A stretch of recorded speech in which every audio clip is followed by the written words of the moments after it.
Okay. Hindi kasi tayo pwede magpa-inhibit ng mga tao, ng mga senators, hindi kasi tayo pwede magpa-inhibit ng mga senator judges based on bias. Dahil ang ang posisyon lang naman ng isang tao is you are for or against.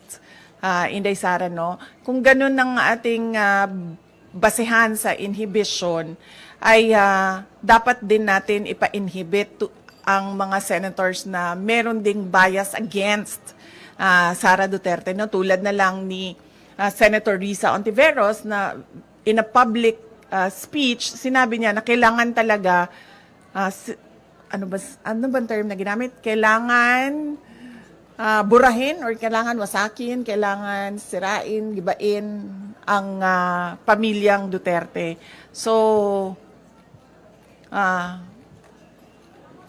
kung ganon na magpa-inhibit tayo based on bias, ay madaming senators ang ipapa-inhibit for or against Sara Duterte. Kaya sinasabi ko, ibigay na natin yung benefit of a doubt dyan sa ating mga senator judges na gagawin nila ang trabaho nila ng patas according to sa sinumpaan nila as senator judges.